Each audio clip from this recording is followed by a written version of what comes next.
revista a lição de número 11. A lição de número 11, Salomão e o templo. Pesquisando, estudando, porque quem aprende mais é quem está aqui na frente, quem prepara. Todo mundo aqui tinha que dar uma aula da EBD aqui, viu mesmo? Todo mundo tinha que dar para ver como é bom e como a gente aprende. Por exemplo, falando de grandes construções, o que a gente pensa? Eu pergunto para vocês assim, na antiguidade, o que a gente lembra assim de uma grande construção que ficou assim na memória da gente? Quando fala grande construção lá na antiguidade, o que a gente lembra? Eu fiz um teste com umas 3 pessoas, todas as 3 falaram a mesma coisa. Hã? Não. Vocês estão focados na lição, querendo agradar? Uma construção muito diferente lá na antiguidade, sem seu tempo.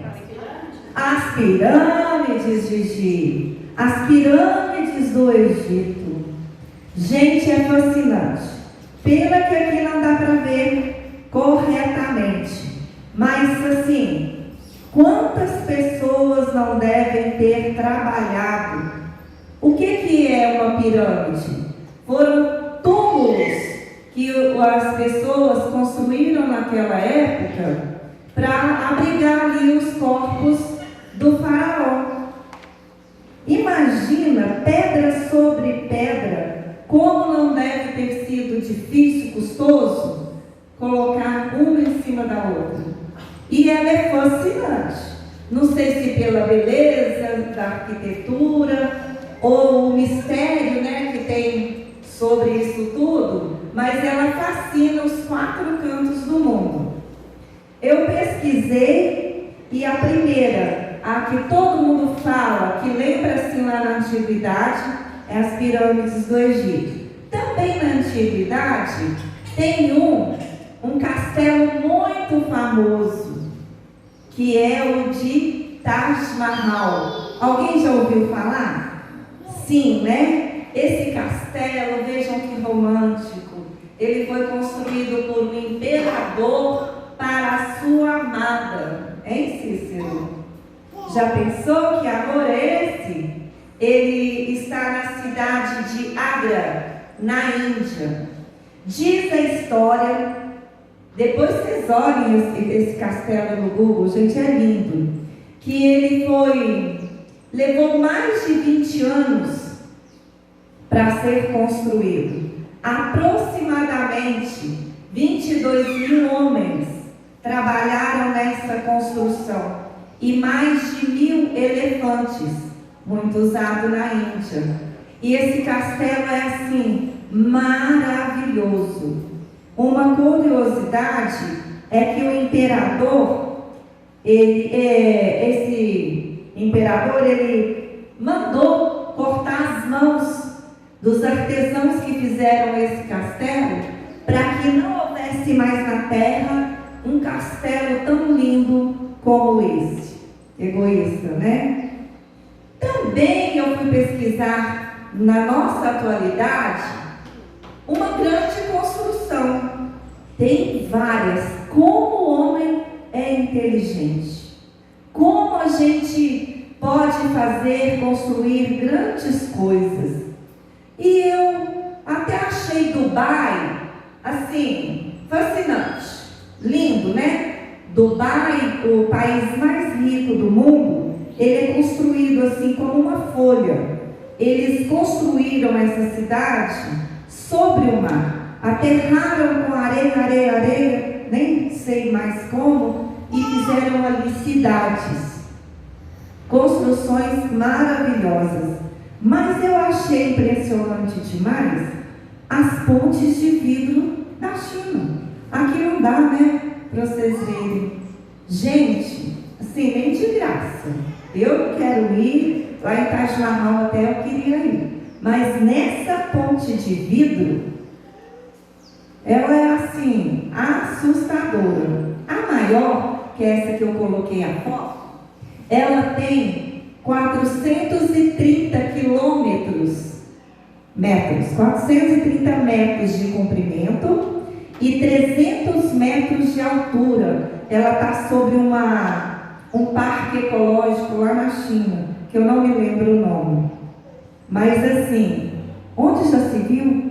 Vidro é frágil. Então assim, estudaram, temperaram, né? Sei não. E ali passam milhões e milhões de turistas. Você queria ir lá, ué? Ninguém queria? Da China para a distância. É mesmo. Tá certo. Mas então, esse castelo, ele é riquíssimo. As pirâmides, inexplicável. Os arquitetos, assim, até hoje, têm como base. E essa ponte de vidro é quase que impossível, se a gente for pensar. Mas acreditem, escola, que o Templo de Salomão, nenhum desses monumentos se compara à sua estrutura e à sua beleza. É magnífico, como diria o pastor, extraordinário. Esse Templo de Salomão, que é onde nós vamos ver agora. Vejam na revista, para vocês verem, nós vamos estudar juntos. Vale a pena ler essa lição, gente, e estudar isso em casa, porque assim, é maravilhoso. E diz aí tem no tópico da revista assim: Salomão se destaca na história de Israel pela sua sabedoria, cuja fama alcançou os demais povos da época. A justiça com que governou também ficou conhecida. A obra mais marcante de sua vida foi a construção do templo em Jerusalém, tarefa que lhe foi designada pelo próprio Senhor. O próprio Deus determinou que Salomão construiria esse templo. Aí vejam aí, seguindo na revista, os preparativos para a construção desse templo. Como será que deve ter sido? Eu consigo imaginar assim, nos mínimos detalhes. Parece que eu vejo um filme. E deve ter sido bom demais. Eu queria ter estado ali nessa época, participar dessa grande construção, ajudar, não sei como, mas eu queria. Vejam o empenho de Davi. Davi, ele queria muito construir um templo lá em Jerusalém. Vou contar uma historinha breve. Ele olhou para o palácio dele e viu assim quanta riqueza ele tinha, como ele estava bem. Ele já tinha conquistado muitos reinos, ele já tinha tido muitos filhos, muitas esposas. O exército dele era extraordinário, muito grande. Ele já tinha tudo. Aí ele falou: olha onde eu moro. E falou assim no coração: e a tenda do Senhor, ali numa arca da aliança, né, do Senhor, ali numa tenda, isso não está certo.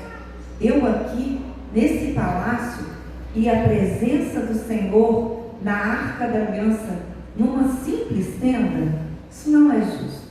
Eu quero construir o melhor para que a presença do meu Deus fique no lugar que Ele merece. Por isso que Davi foi chamado um homem segundo o coração de Deus. O coração dele era muito bom. Deus se agradava do coração de Davi. E ele quis construir, e ele começou a planejar, a pensar. Ele comentou com o profeta Natan, né? Ah, profeta, eu queria fazer, eu quero fazer. Aí o profeta muito prontamente disse: faça tudo o que estiver no seu coração. É a confirmação de quando nós queremos alguma coisa, oramos ao Senhor e temos paz, temos confirmação. E Davi começou. Ele começou a planejar, porque ele pensou: eu sei que meu filho Salomão que vai construir, mas ele é muito jovem. Salomão era um adolescente. Eu vou organizar o máximo que eu puder para ajudá-lo, para que ele possa fazer segundo a vontade de Deus. E ele começou a se empenhar. Veja aí, alguém leia bem alto o empenho de Davi. Davi queria muito construir um templo em Jerusalém, mas o Senhor decidiu que seria Salomão o construtor. Davi, porém, fez um grande preparo para a obra final de seu filho. Vejam todos os preparativos. Em Crônicas 22:2. Vamos abrir isso mesmo, Neison, obrigada. Abram todos em 1 Crônicas. Deixem a Bíblia aberta, porque nós vamos ler muitos versículos em 1 Crônica. Davi, gente, ele queria. É como se eu quisesse fazer algo e eu quero mesmo, e não é errado, mas Deus falasse para mim, não, calma, não é você. Vai ser outro irmão, outra pessoa. Mas aí Davi falou, tudo bem, tudo bem. Ele não ficou dando trabalho lá para o profeta Natan e nem aborrecido lá no canto, emburrado, boicotando a construção do templo, não. Ele fez tudo o que era possível, tudo o que era preciso. Aí, leiam para mim 1 Crônicas 22:5. Davi que se juntassem os estranhos que estavam na terra de Israel, e ordenou cortadores de pedras para que lavrassem pedras de cantaria para edificar a casa de Deus. E aprendeu Davi ferro em abundância para os pregos das portas do vestiário e para as monturas, como também cobre em abundância sem peso. A madeira de cedro se encontra, porque os sidônios e tírios traziam a Davi madeira de cedro em abundância. Porque dizia Davi, Salomão, meu filho, ainda é moço e tenro, e a casa que se há de edificar para o Senhor, se há de fazer magnífica excelência, para o nome e glória em todas as terras. Eu, pois, agora me preparei materiais. Assim preparou Davi materiais em abundância antes da sua morte. Está vendo? Ele não mediu esforços para que o templo do Senhor fosse edificado. E ele pensou em cada detalhe. Seguindo aí no tópico 2, a gente vê sobre as ofertas de Davi. Leiam aí que Davi dedicou despojos de guerra e muitas riquezas de seu tesouro particular para a obra. Muitos tesouros, riquezas de tudo que ele tinha dele particular, ele dedicou ao templo, à construção do templo. Ainda fala assim, ele disse, porque amo a casa de meu Deus, o ouro e a prata particulares que tenho, dou para a casa de meu Deus. Quem, pois, está disposto hoje a trazer ofertas liberalmente ao Senhor? Ele planejou, doou e ele fez essa declaração no reino. Quem mais está disposto como eu a participar dessa obra, da construção do templo do Senhor? E conta aí na lição, nesse tópico 2, as ofertas de Davi, que a reação dali do povo do reino não foi ficar parado olhando quem estava ofertando, trabalhando, ir lá e contribuir, não. Olha o que diz sobre o rei. A reação deles não desapontou o rei. O povo foi levando tudo o que tinha, tudo o que podia. Então o rei Davi, ele não ficou triste não. Quando ele conclamou o povo, ele falou, olha, vamos construir. O povo ficou quieto, parado, esperando ver quem ia ou o que ia acontecer. E Davi lá pelejando, como é que eu faço, como que eu vou fazer. Porque a obra não era de Davi. Deus é que ia sustentar. E o todo foi, levando todas as riquezas que tinha, pessoal, viu? Particular. A Isadora foi levando, a Socorro foi levando, o de Carlos, e assim, Davi não ficou desapontado, Davi ficou alegre. Olha só como o povo se interessa, como o povo quer agradar ao Senhor, quer construir o templo do Senhor. Isso tudo está aí nesse tópico 2, as ofertas de Davi. Aí a gente traz na história de Ismael para hoje. Nesse quadradinho verde. Vocês leem aí, que vocês vão ler em casa? Acompanha aí. O exemplo de Davi foi uma grande bênção para Salomão, para o povo e para nós também. O exemplo da liderança na família e na igreja influi muito nas atitudes dos membros da família e da igreja. Aqui fala de liderança. Davi, como rei, como líder que era, ele teve a primeira atitude, declarou, conclamou o rei, e todos viram que ele já tinha dado grandes riquezas e viram o exemplo dele, uma coisa muito boa a ser seguida. Aqui pergunta para nós, como tem sido a nossa liderança, primeiro na nossa família, na nossa casa, e aqui na igreja? A gente tem dado esse exemplo, tanto de oferta, de ofertar, quanto nas outras coisas, na nossa casa, na nossa igreja. Aí a construção, né, o projeto continua. E é apresentada a planta do templo. A planta do templo. Essa planta do templo, gente, o Senhor deu a Davi a planta detalhada para a construção. 1 Crônicas 28, 11 e 12. 1 Crônicas 28, 11 e 12.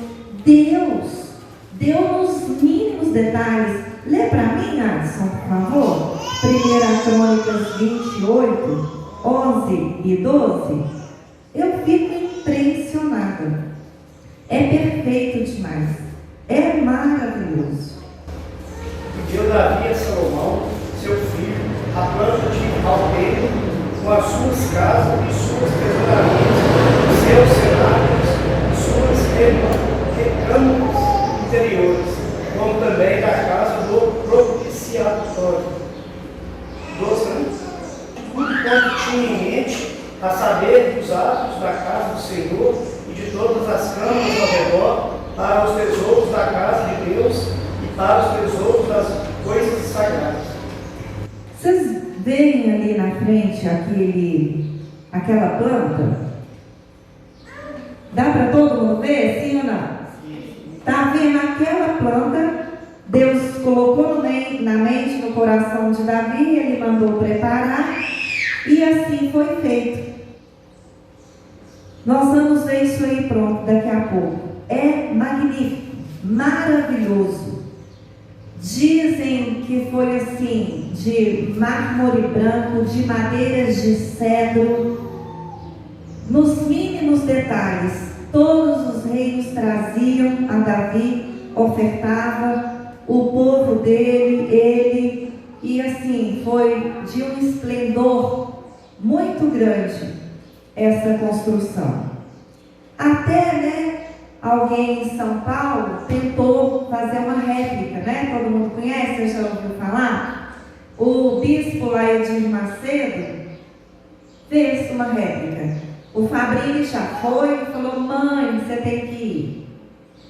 Ele diz que é de arrepiar e que cabe 10.000 pessoas assentadas numa cadeira, numa poltrona, tudo climatizado, e que todas as 10.000 pessoas veem perfeitamente lá na frente o púlpito, e que em determinada hora do culto ele fala assim, que acha que uma parede sobe e é lançado muitas luzes e vem uma réplica pequena assim, né? Pequena assim não, uma réplica dessa arca. arca que a gente chora.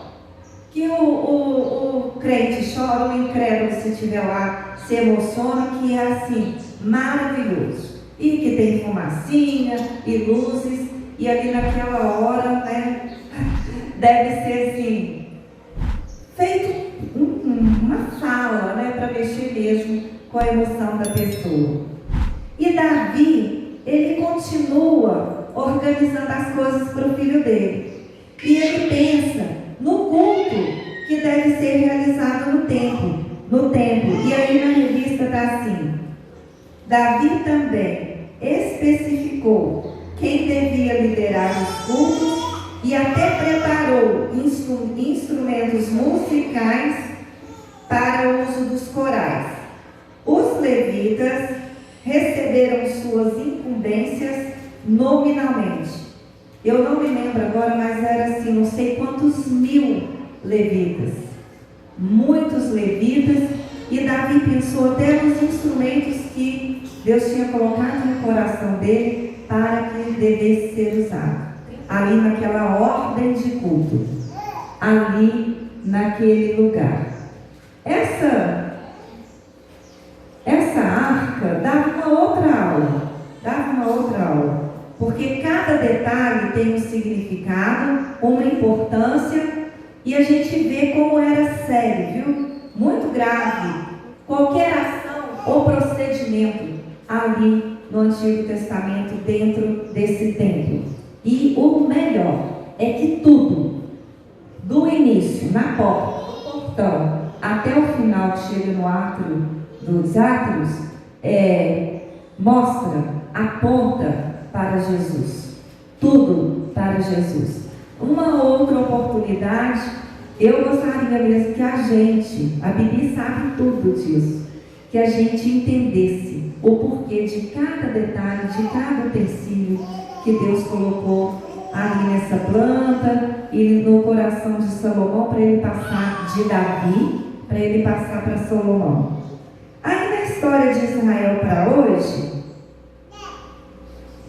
a gente lê assim: se quer um serviço especial da igreja e ele é dado a outra pessoa, faço tudo para facilitar o trabalho dela? É a revista que está perguntando. É a lição que nos ensina. Como eu disse, Davi queria muito. Ele adoraria. Mas ele falou: não, vai ser outra pessoa. E eu contribuo, mesmo se fosse um ministério, alguma coisa simples, que eu gostaria de fazer, mas a outra pessoa se levanta com a aprovação de Deus, eu contribuo para o ministério do meu irmão, da minha irmã. O que eu sinto no meu coração? É de se pensar mesmo, porque Deus olhou para o coração de Davi. Não foi nem para os pecados dele, nem para as conquistas dele. Então, assim, para no fim de tanto pecado e tanta guerra, e depois em tanta obediência, Davi ter um coração desse, é porque realmente ele contribuiu, e ele não fez só o que ele queria, não. Ele não ofertou só o necessário, ele abriu mão de tudo. Para fazer isso aí, não foi só as riquezas, o ouro dele, ou do reino dele. Gastou tempo. E se Deus falou com ele estava orando com o Senhor. Ele já tinha falado alguma coisa. Deus respondeu. E as coisas foram fluindo, foram caminhando.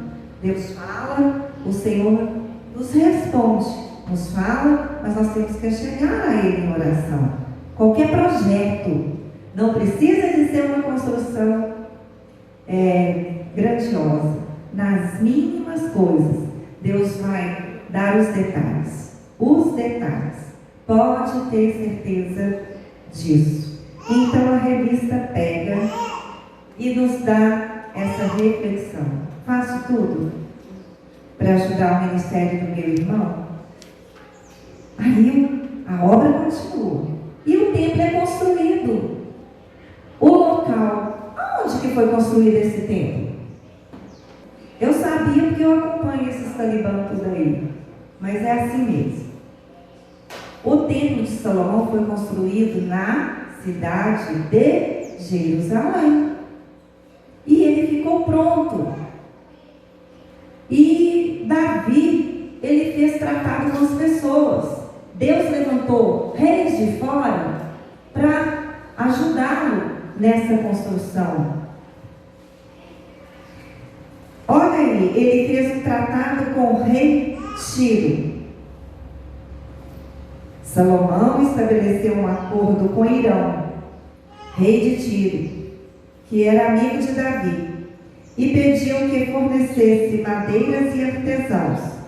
Em troca, Salomão havia de dar azeite, vinho, trigo e cevada, e Irão concordou. Aqui, Salomão já começa a construção. Ele vê o local, que era Jerusalém, ele faz tratados com os outros reinos, amigos de seu pai Davi, e ele começa a construção, a fazer tudo quanto deveria. Ele ouviu a instrução do seu pai, sabe, Igor? Ele ouviu. E assim, ele continuou tudo sob a orientação do Senhor e a orientação que seu pai Davi havia deixado. E diz aí no tópico 3 que a obra é completada. A construção do templo levou ao todo 7 anos e 6 meses. Está em 1 Reis. Era tão magnífica, com as pedras lavradas e o revestimento interno de madeiras valiosas e muito ouro, que se tornou uma das maravilhas do mundo antigo. Nenhuma das outras se compara ao que se tornou este templo. Vocês vão entender, vocês vão lembrar de algumas coisas. Primeiro tem os muros de fora. Esses muros de fora que cercavam todo o templo. Ali o povo até entrava, são várias portas. Tem uma porta para cada detalhe. Para os sacerdotes, para o povo, para os animais que iam ser sacrificados. E nessa primeira porta aqui, entrava ali no Santo dos Santos, lá no átrio, onde só entrava o sumo sacerdote.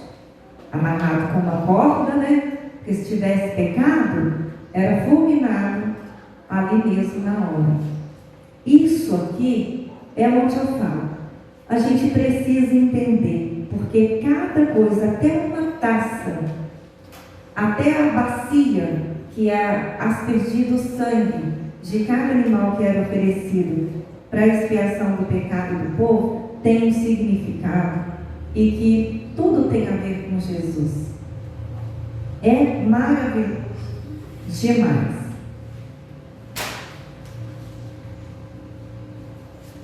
E o que acontece? Tem a dedicação do templo. Olhem aí o tópico 3. Era tudo tão cuidadoso, todo mundo assim, queria dar o máximo, o melhor, do jeitinho que Deus ordenara. Que aí conta a nossa história o seguinte, a revista. Primeiro, colocaram no templo todos os utensílios, a mobília e os tesouros dedicados ao Senhor. No 7º mês, o mais sagrado do ano judaico, Salomão convocou toda a liderança de Israel para trazer a Arca da Aliança para o seu lugar no templo. A arca, uma caixa de madeira revestida de ouro, simbolizava a presença do Senhor. Era o ponto central do culto. No final do dia, no dia da expiação, os pecados do povo eram perdoados por causa do sangue aspergido na tampa da arca. Era chamada Arca da Aliança. porque continha as 2 tábuas dos mandamentos, a lei de Deus, os termos em que Deus fez aliança com Israel. Era frente à arca que Deus se comunicava com Moisés. Aquelas tábuas das leis que Deus dera a Moisés, elas estavam ali guardadas dentro dessa caixa de madeira revestida a ouro. Carregada pelos levitas, foi trazida em meio aos louvores. E diz o texto: e quando todos os levitas, que eram cantores, com símbolos, alaúdes e harpas, e com eles até 120 sacerdotes, que tocavam as trombetas, quando levantaram eles a voz com trombeta, para louvarem o Senhor, porque Ele é bom, porque sua misericórdia dura para sempre. Então sucedeu que a casa, a saber, a casa do Senhor, se encheu de uma nuvem, porque a glória do Senhor encheu a casa de Deus. Relembra o que aconteceu quando o tabernáculo foi erguido no deserto. Então, quando começou a cerimônia do culto, estava tudo pronto. Cada utensílio, cada pessoa, cada levita, cada sacerdote no seu lugar, os levitas começaram a cerimônia de levar a arca. A glória do Senhor encheu aquele lugar. Deus estava ali presente. Deus estava contente com a atuação de cada um que, em obediência, participou para que isso fosse concretizado.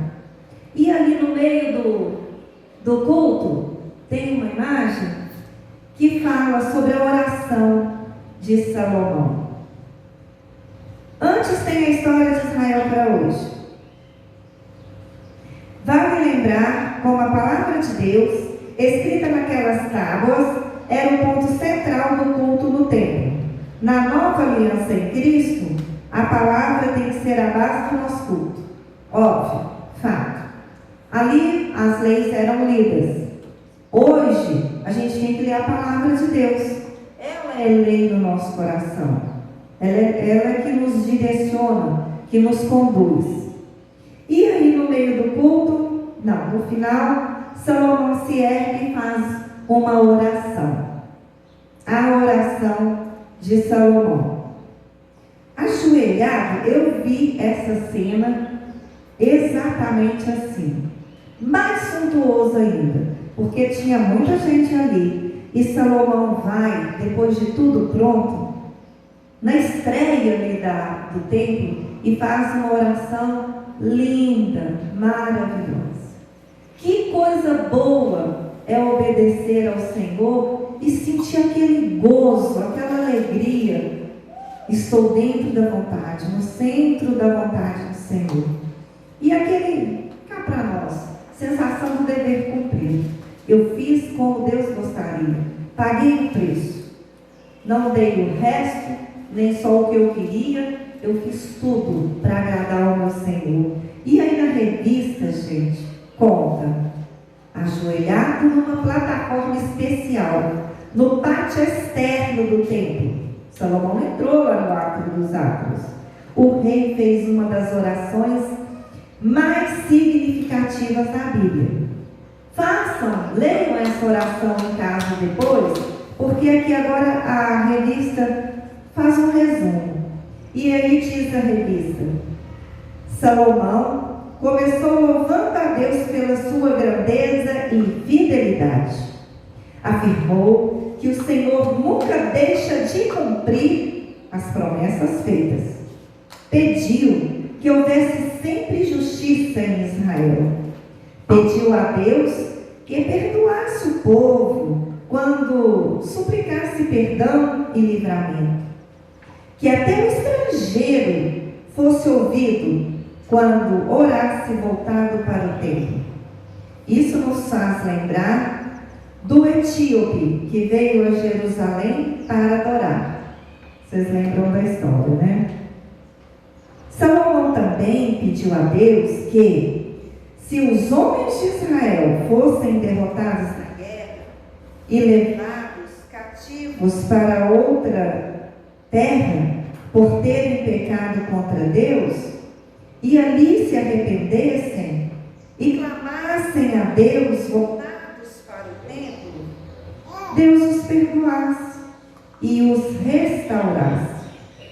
Veja também na oração de Daniel, que fala um pouco a respeito disso.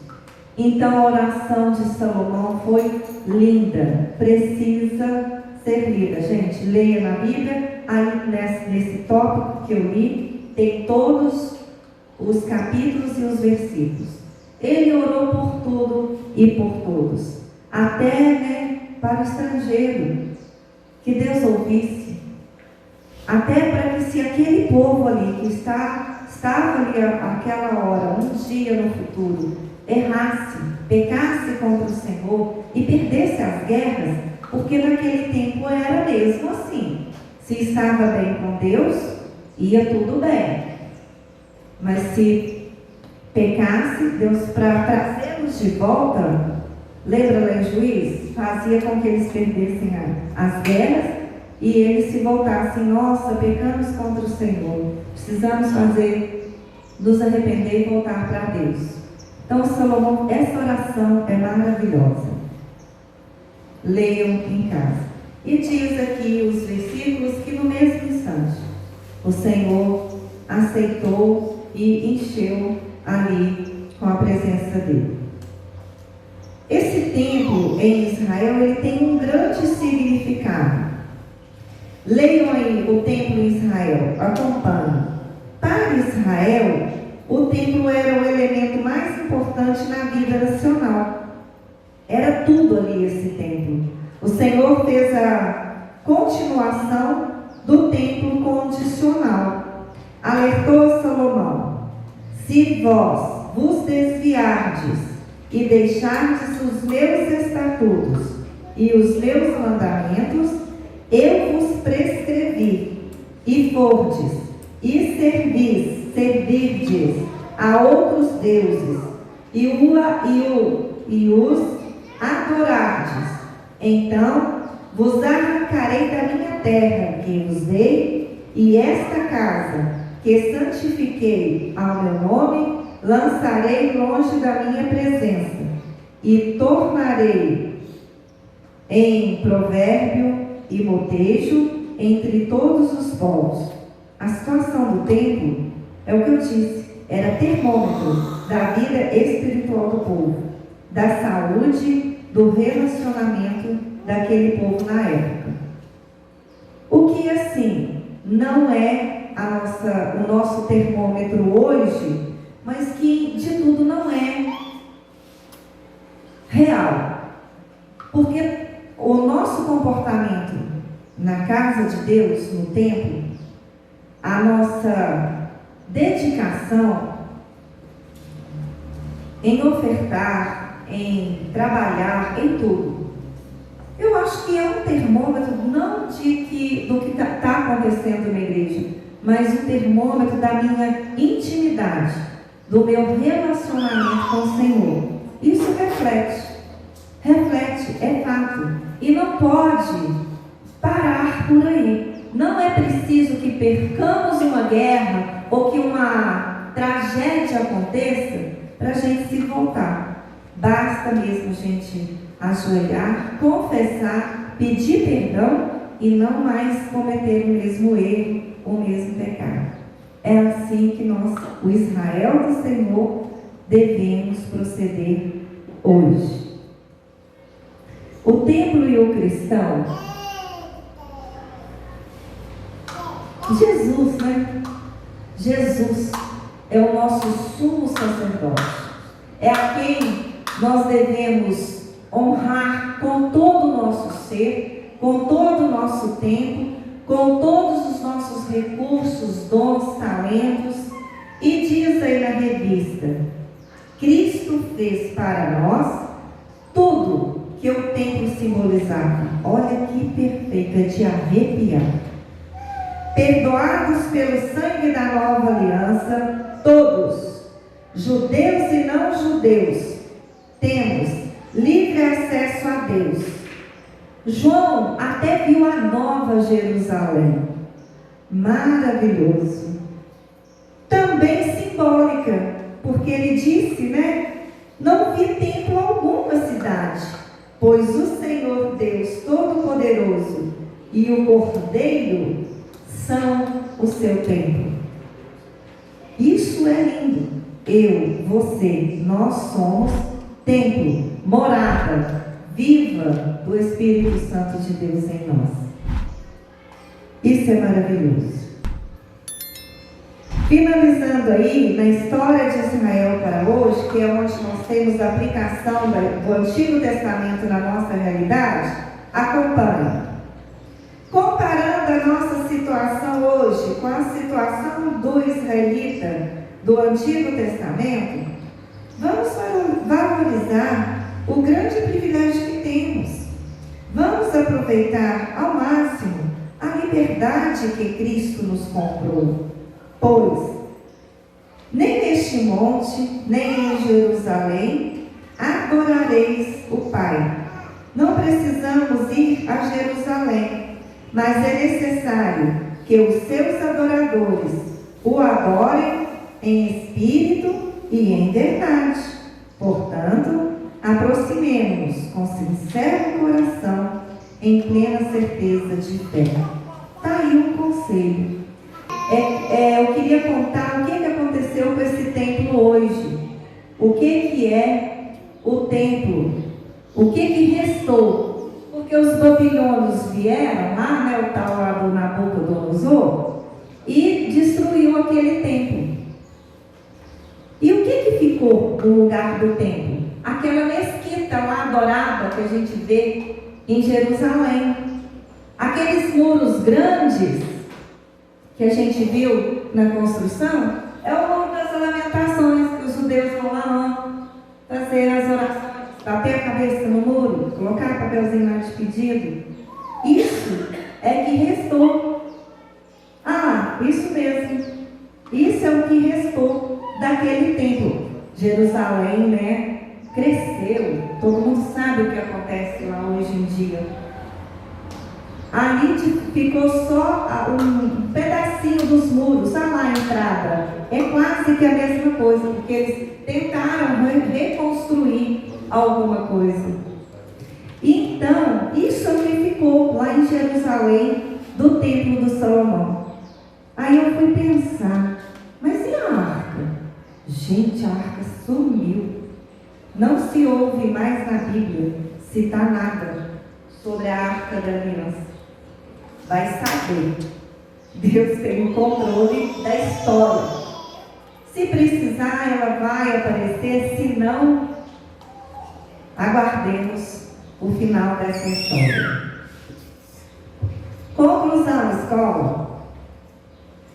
A construção do templo no reinado de Salomão foi um dos principais eventos de toda a história de Israel. Todo o povo se uniu para a realização de tal obra.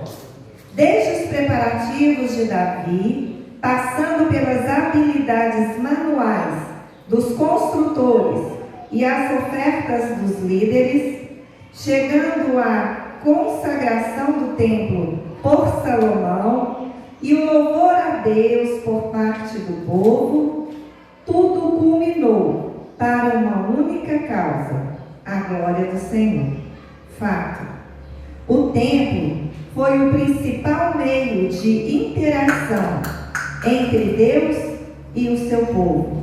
Ao longo de muitos anos, hoje, Jesus cumpre esse papel de nos levar a Deus, de forma que, assim como Israel, nos tempos de Salomão, devemos nos unir ao redor de Jesus e dar o nosso melhor para a glória de Deus. Devemos nos unir ao redor de Jesus e dar o nosso melhor para a glória de Deus. É tão bom chegar aqui na igreja, estar tudo limpinho, arrumadinho, tudo pronto, preparado para a gente participar da celebração, dos louvores do culto ao Senhor. É muito bom. Eu sonho com a construção da sala das crianças. A gente tem tido muita dificuldade em ficar os pequenos com os grandes. Tem os adolescentes que estão sem classe porque não tem lugar. Antes da pandemia eu até tentei ficar com eles ali na rua, né? Mas não deu certo. É calor, é sol, é distração. Eu tinha até pensado em colocar agora para vocês o projeto de uma grande construção, magnífica, esplendorosa, maravilhosa, que é a reforma do templo da primeira igreja batista em Arcos. Não foi possível, mas ainda vamos colocar para que os irmãos entendam. Devemos contribuir, devemos participar, não com o que eu quero, mas com o que for preciso. Esse é o nosso tempo. Nós estamos aqui agora, nesta manhã, ouvindo, entendendo. O Espírito Santo falou no coração de cada um, não fui eu. Nós temos a oportunidade agora, como Davi teve a sua, Salomão teve a dele, de contribuir, de participar dessa reforma. Vai ficar lindo. Eu prometo passar para vocês, porque muita gente que está aqui ainda não viu. Deus, Senhor, não sabemos nem orar como convém. Então, eis aqui a nossa vida, o nosso coração. Ó Deus, nos ajude, nos desperta, nos dê um coração como o de Davi, nos dê um coração segundo o teu coração, Deus. É tão bom, tão importante fazer parte desse plano, desse projeto. E eu quero agora dizer, Senhor, eu quero contribuir, ajudar, usa-me, abre o meu entendimento, abre o meu coração, para que eu possa fazer tudo que for necessário para a tua obra, para o crescimento do teu reino aqui na terra. Eis aqui esta igreja. Com certeza eu creio, já orientastes o teu servo pastor, a liderança, naquilo que deve ser feito.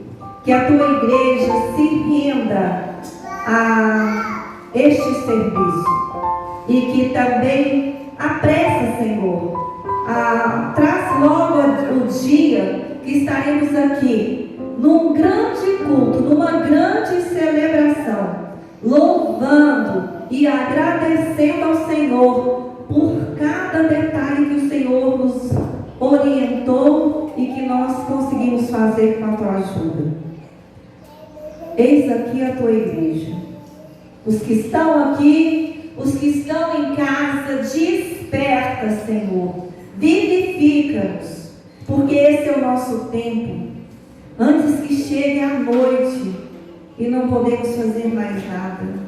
Porque o Senhor é um Deus muito bom. O Senhor é um Deus muito bom. Em nome de Jesus. Amém. Perto quer